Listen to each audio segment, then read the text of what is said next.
Every person who knows what Inktober is knows that the whole point is that for every day, for 31 days straight, you draw exactly one prompt per day. So what if I took that, combined most of the 31 prompts into 4 drawings, and then also started it in the last week of October, so I didn't even have a whole week to work on any of these. That's not allowed. You can't do that. I am bleeding out and this is the last thing I will ever hear. Goodbye. I will turn your hand into bones and then break them.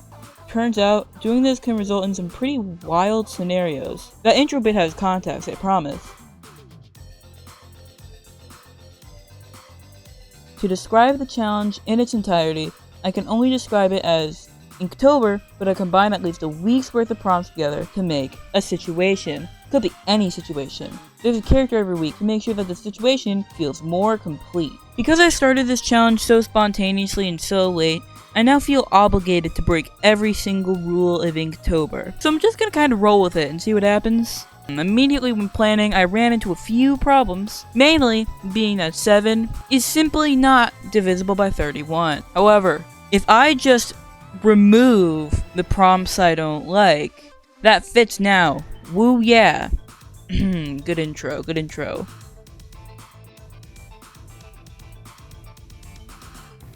Week number 1. For the first week, I chose my 2 most recently created characters, June and Noelle. I've never really explained them up until now, but you may have seen them in an Instagram post and my YouTube outro. That is the only context you have. I'll be sure to provide context when we get to the speed paint. So the prompts for week 1 are Dream, Spiders, Path, Dodge, Map, Golden, and Drip.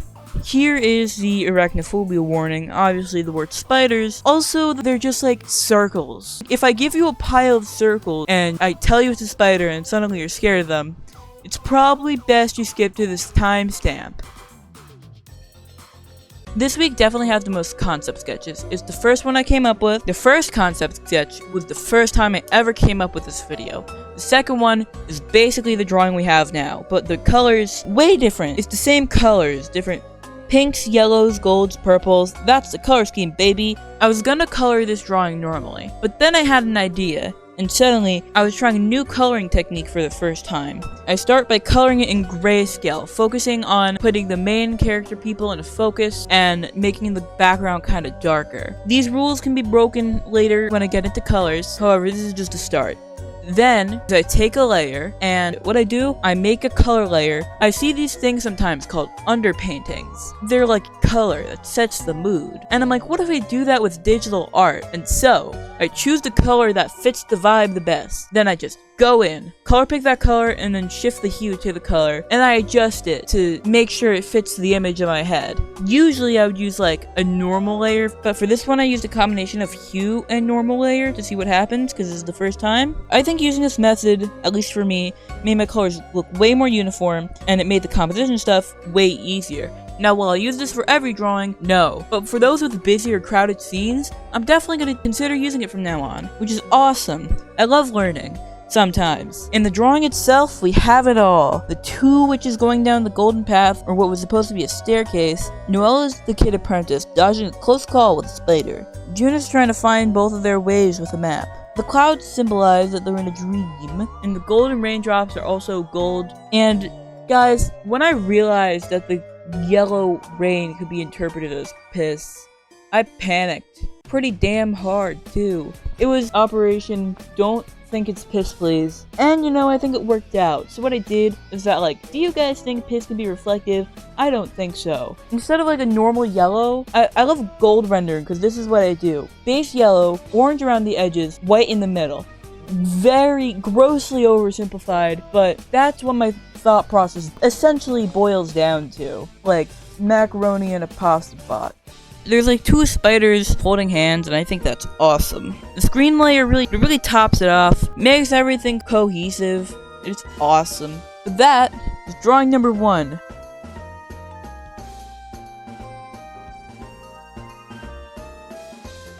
Week number 2. The characters I chose this week were Rosemary and her group of friends. They're meant to be a group of friends, but only one of them really has a confirmed design, so they were the person I drew in the background just kind of laughing at her. I don't really know what to call Rosemary and her group of friends. This week is the first week where I rearrange the prompts a little. The prompt I have a grudge against today is the one that says spicy. It's less that I have a distaste for the word like the other two I will replace later.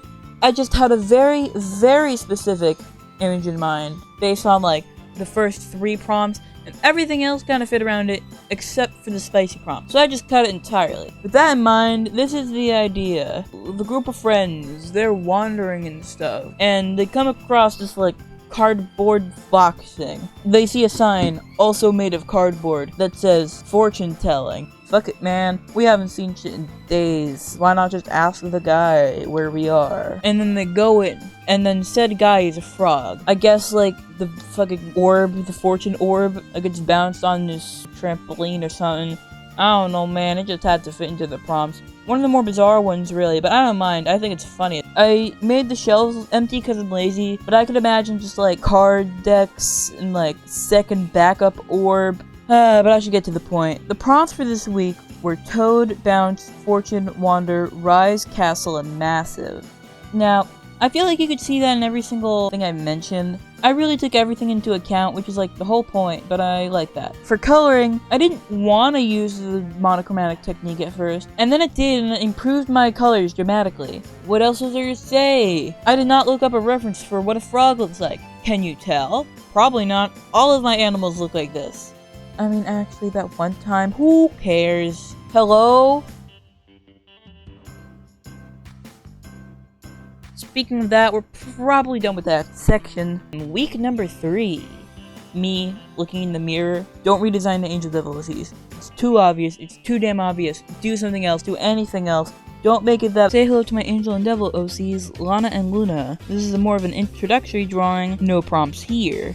With no prior designs, I needed at least a feel for their current design. So that's why I only went up to line art, at least when recording. I could have finished the whole thing. I'm probably finished the whole thing by the time this video is out, or maybe. They're twins, and they love each other. However, they were kind of in a rough situation. Not anymore, but in their backstory. Hey, isn't it convenient that I make week 3 their backstory? Ahaha. Anyways, now this is the week 3 we're looking for. The initial sketch is a bit chaotic. I messed up these prompts a little. We got the original Dagger, Angel, and Demon, but I got rid of the Saddle and Plump prompts, which, why? Why did you do that? In exchange for Fire and Rush from the end. But the other two are Frost and Chains. Now you might be thinking, how are we gonna imply Frost and Fire in the same drawing? I'm so glad that you asked. What I figured out is that this new demon person, Luna, I've decided that she gets cold really easily. So unless she is burning alive or like in a jacket or something, she's gonna be too cold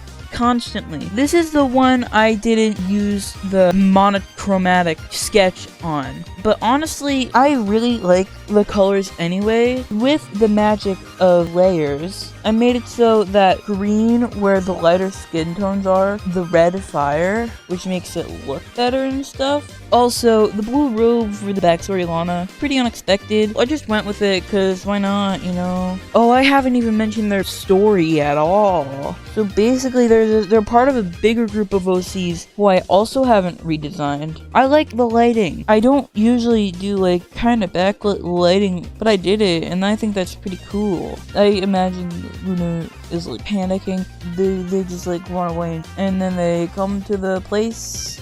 You can tell I haven't really developed this now, have you? But anyway, they get happier. Moving on to the final prompt number 4. At the moment, not currently finished, but I have hope I will. Perhaps this sketch is even more chaotic? What's going on?